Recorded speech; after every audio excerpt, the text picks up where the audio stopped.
राधा स्वामी, राधा स्वामी दयाल की दया, राधा स्वामी सहाय, राधा स्वामी।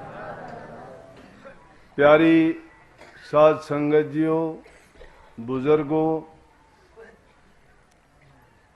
माताओं, बहनों, भाइयों, दोस्तों, जितने भी आप सत्संग में उपस्थित हुए हो, आप अपना कीमती समय जिसका अभी जिक्र था,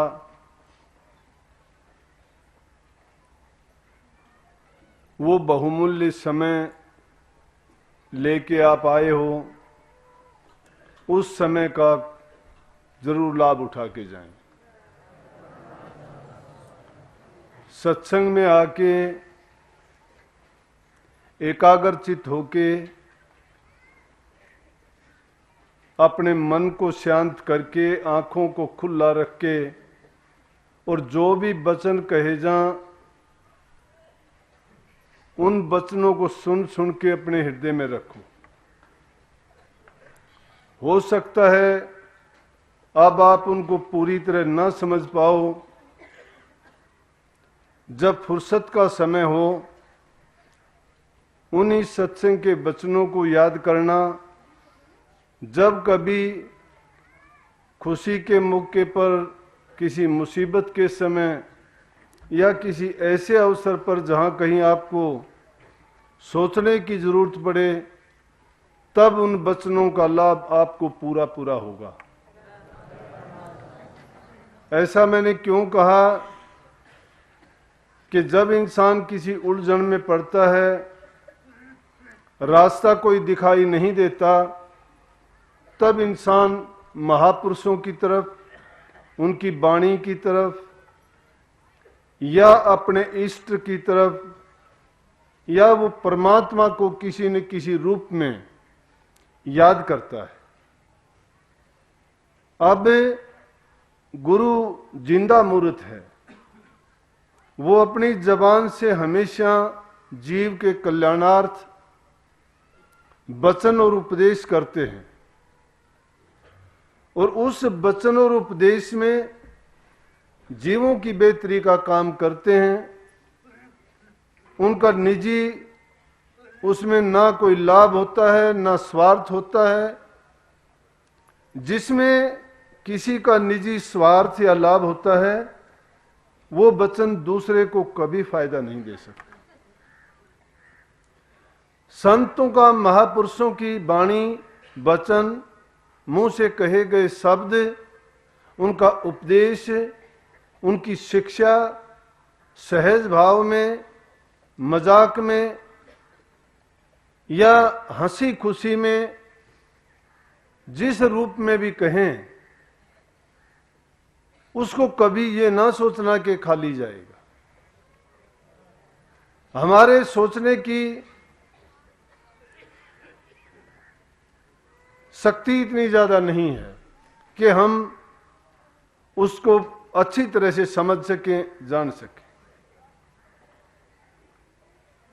ये आज का महान दिन आप सबको पता है। हर साल यहां पर गुरु रविदास की जयंती पे ये सत्संग का आयोजन होता है। उन महापुरुष को, वैसे तो हमारे जीवन में अनेक बार ऐसे समय आते हैं कि उनकी शिक्षा, उनके दिए हुए उपदेश और उनका दिखाया हुआ मार्ग, जो सही मायने में धर्म का मार्ग है,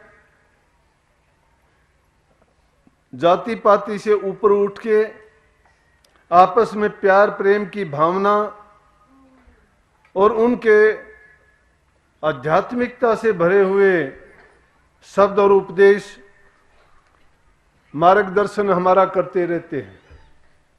लेकिन आज का दिन विशेष रूप से उनका अवतरण दिन होने के कारण वो इस संसार में प्रकट हुए थे। आज से लगभग 634-35 साल पहले कबीर साहब के, नानक साहब के, चैतन्य महाप्रभु के, मीराबाई के, पीपा जी के समकालीन थे। उसी समय में हुए हैं। रामानंद जी के 40 शिष्यों में से एक थे, मुख्य शिष्यों में से। किताबों में कहीं उल्लेख मिलता है या नहीं मिलता, गुरु महाराज से सुना है, दूसरे महापुरुषों के सत्संग सुनने का अवसर प्राप्त हुआ, उनसे मैंने ये सुना है कि उनके समय में ये हुए हैं। अनेक घटनाएं उनके जीवन की बड़ी चमत्कारिक। वैसे तो संतों का जीवन चमत्कार दिखाने का नहीं होता, जाहिर में, प्रगट में वो नहीं दिखाते। क्यों नहीं दिखाते? कि वो अभिमान से दूर रहते हैं, मान बढ़ाई की उनको जरूरत नहीं होती, उनको मेड़ा नहीं बनाना होता। संत, सूरमा और शेरों का मार्ग अपना अलग से होता है। वो संसार का उत्थान करने के लिए आते हैं, कल्याण करने के लिए आते हैं, भटके हुए जीवों को मार्ग पर लगाने के लिए आते हैं, पाप कर्म से बचा के उनको धर्म के मार्ग पर चला के मुक्ति धाम में पहुंचाना उनका मुख्य उद्देश्य होता है। जो जीव भटके हुए होते हैं, आज कलयुग का पैरा है, लोगों के मन खराब हैं, संस्कार रहित बच्चे हैं, समाज में अनेक प्रकार की बुराइयां व्याप्त हैं, हर जगह भ्रष्टाचार है, लोग तृष्णा और वासनाओं की अग्नि में जल रहे हैं। ऐसे समय में महापुरुषों की उपदेश की, शिक्षा की और ऐसे आयोजनों की विशेष रूप से जरूरत पड़ती है।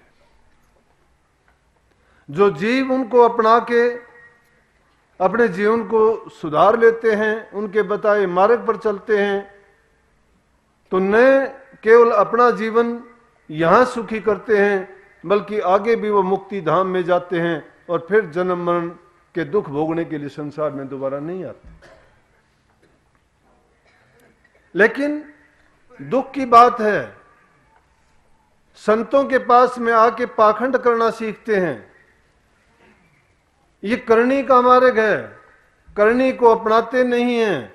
पाखंड सीख के लोगों की बेइज्जती करना, उनका धन लूटना, उनका आडंबर करना और गलत व्यवहार करके लोगों को ऐसा रास्ते से हटा देते हैं।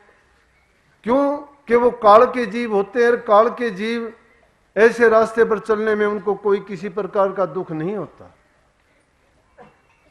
लेकिन जो अनुरागी जीव होते हैं, जिनको अनुराग है, जिनको अपने मंजिल पे जाना है, अपने घर पहुंचना है, वो ऐसे रास्ते में पड़ने वाली चुटमुट चीज और भटकाने वाली जो वस्तुएं हैं, उनसे कैसे बच सकते हैं? कि गुरु से सच्ची लगन और नाम की कमाई से ही बचा जा सकता है। लेकिन हम क्या करते हैं कि देखा